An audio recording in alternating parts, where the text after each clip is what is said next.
The pill bottle rattled when I picked it up, a sound I'd become intimately familiar with over the past 4 months. Capecitabine, the label read, take 2 tablets twice daily with water within 30 minutes of a meal. The orange pills inside represented my best chance at beating the acute lymphoblastic leukemia that had upended my life at 23. Each bottle cost $4,200. My insurance covered most of it, leaving me with a $300 copay that still stung each month. But the financial cost paled in comparison to the physical one. Weight loss had stripped 20 pounds from my already slim frame, leaving me gaunt and skeletal. Fatigue so profound that climbing the stairs to my bedroom required rest stops and sheer determination. A pallor that made my skin look translucent, made strangers ask if I was feeling all right, made children stare. The medication worked by interfering with cancer cell division, but it also interfered with everything else. My appetite had vanished. Food tasted like cardboard when I could taste anything at all. My hands and feet tingled with neuropathy. My hair had thinned to wispy strands I eventually cut short just to feel some control over my changing appearance. My stepmother, Diane, hated how I looked. "Can't you wear more makeup?" she asked last week, eyeing me over her coffee cup. "You're so pale. It's unsettling." "It's the chemotherapy." "Still, you could make an effort."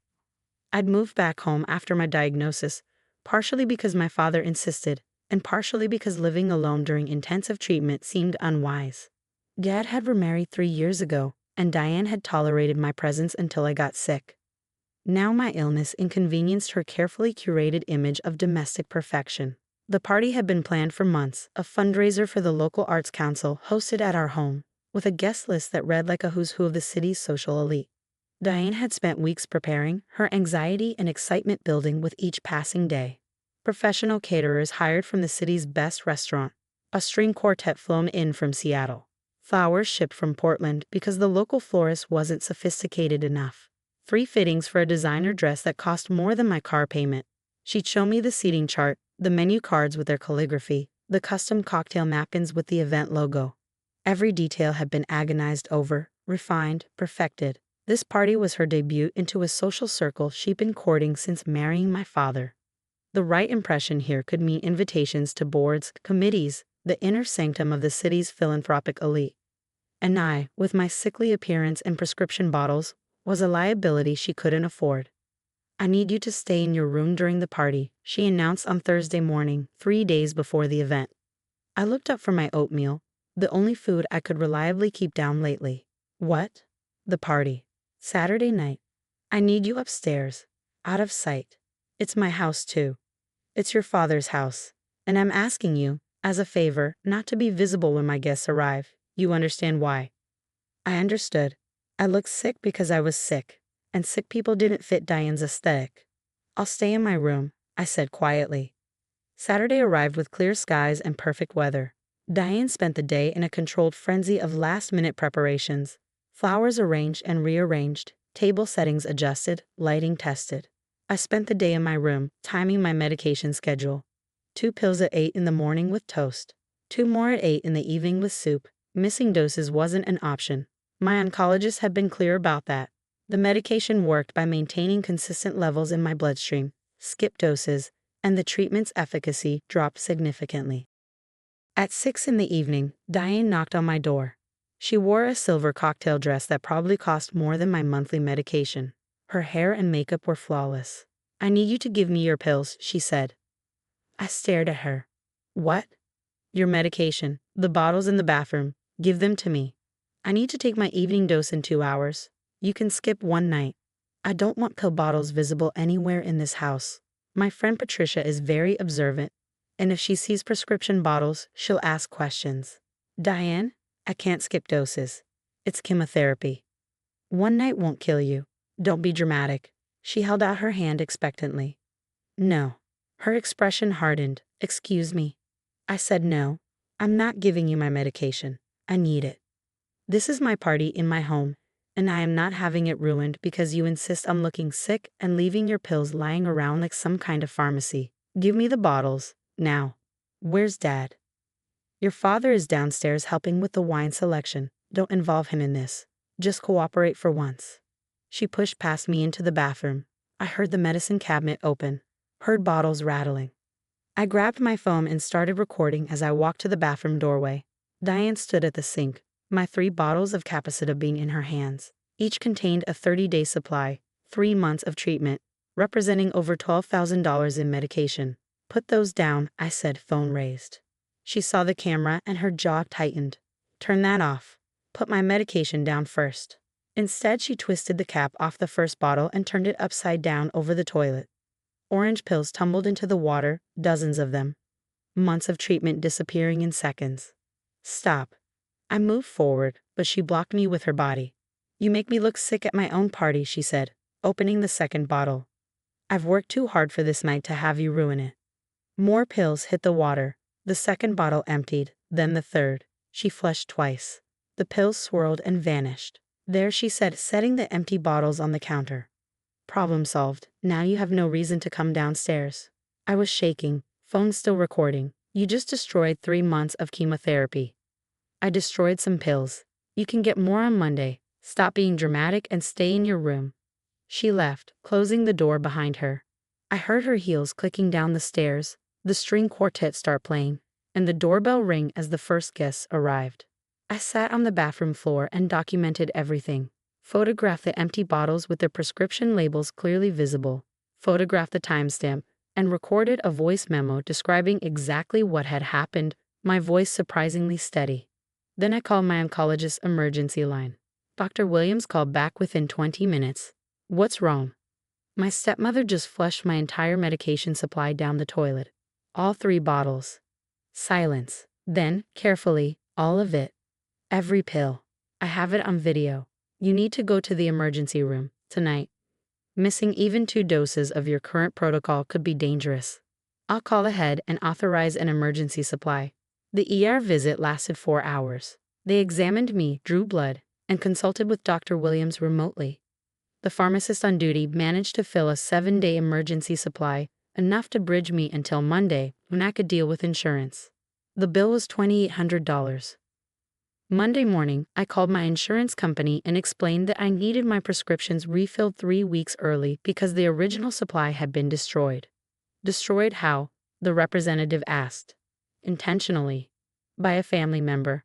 I have video documentation. I'll need to transfer you to our fraud investigation department. The investigation department had many more questions. They wanted copies of everything. The video of Diane dumping the pills, photos of the empty bottles, the ER report, and the police report I'd filed Sunday morning while Diane was at brunch, still glowing from her successful party.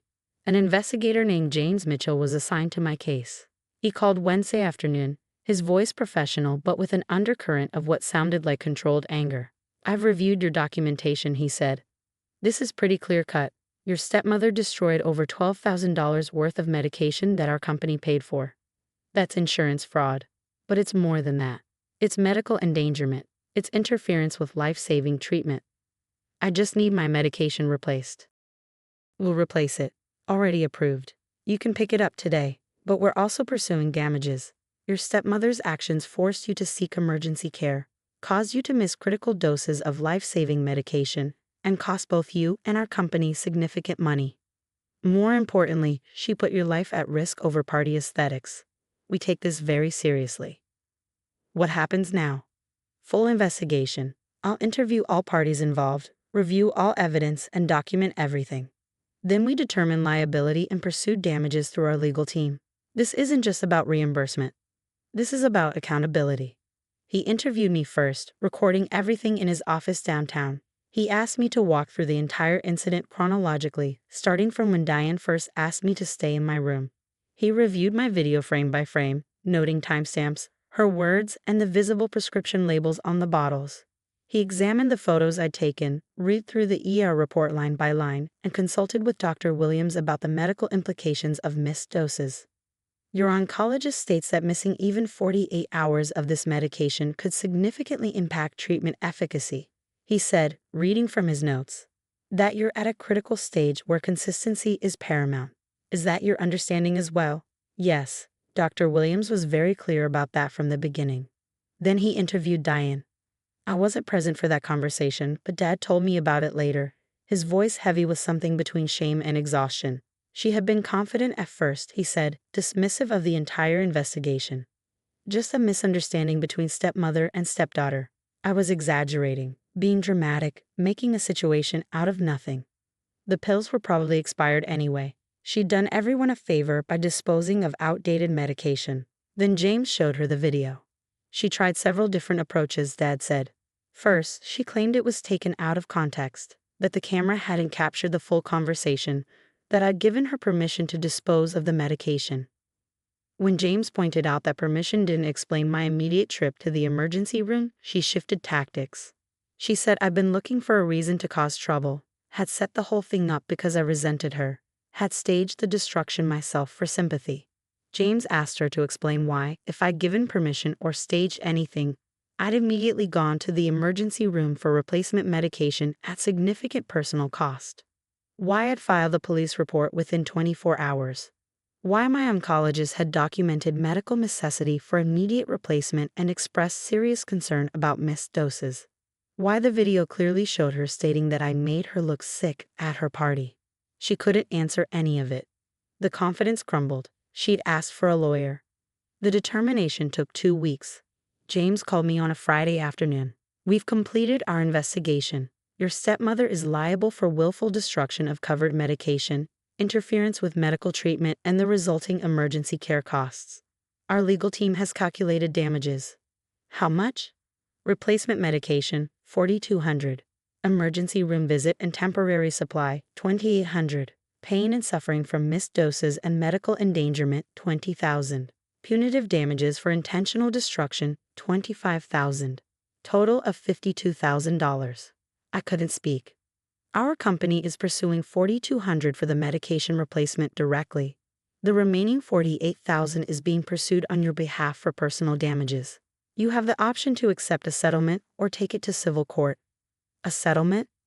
We've contacted your stepmother's legal counsel. They're motivated to settle. This video is not something they want presented in court. The settlement offer came 3 days later, $50,000, paid in full within 30 days, in exchange for not pursuing criminal charges beyond the police report already filed. I accepted. Diane didn't speak to me after that. Neither did Dad initially. He was caught between his wife's humiliation and his daughter's near-death experience. Eventually, he chose Diane, the way he'd been choosing her all along. I moved out 2 weeks after the settlement cleared.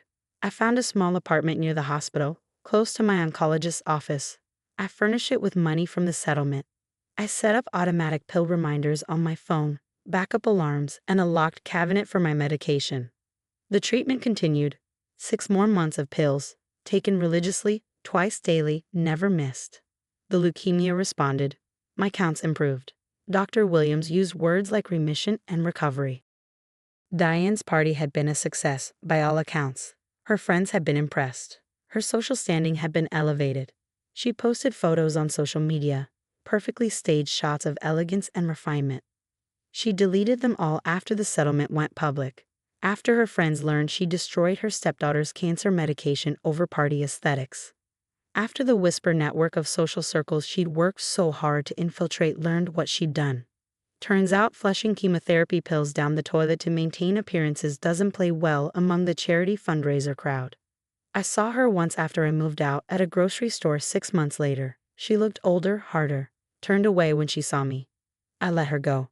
No confrontation needed, no harsh words or dramatic scene. She'd already paid $50,000, her reputation, her social standing, the friendships she cultivated so carefully. All for one perfect party that no one remembered 6 months later. I finished my treatment in December. Dr. Williams declared me in complete remission in January. I kept the empty pill bottles from that destroyed supply, lined up on a shelf in my apartment, a reminder of what my stepmother valued. 3 months of cancer treatment, destroyed for aesthetics. But I documented everything, every pill that fell into that toilet, every empty bottle, every word she'd said. And documentation, it turns out, is more powerful than image. Evidence matters more than appearances. My stepmother had spent years building a perfect facade. One video brought it down. $50,000 later, she learned that some things cost more than you expect. Like flushing your stepdaughter's chemotherapy down the toilet because she made your party look less perfect. The insurance investigator had been right. They took it seriously. And so did the courts. the settlement agreement, and everyone who learned what she'd done. I take my pills twice daily now, in my own apartment with my own locks on my own medicine cabinet. The leukemia stays in remission. My hair grew back. My weight returned. The color came back to my face. I look healthy now, not sick at all. And I kept every piece of documentation just in case I ever need to prove what happened. Because some things are worth recording, worth preserving, worth fighting for. Like your life. Like your medication. Like the truth about who destroys cancer treatment for party aesthetics. My stepmother learned that lesson at $50,000. I learned it too, but my lesson was different. I learned that sometimes the people who should protect you will betray you for something as shallow as appearances. And when they do, documentation is your best defense. Record everything. Document everything. Keep the evidence. You never know when you'll need proof that someone chose aesthetics over your life.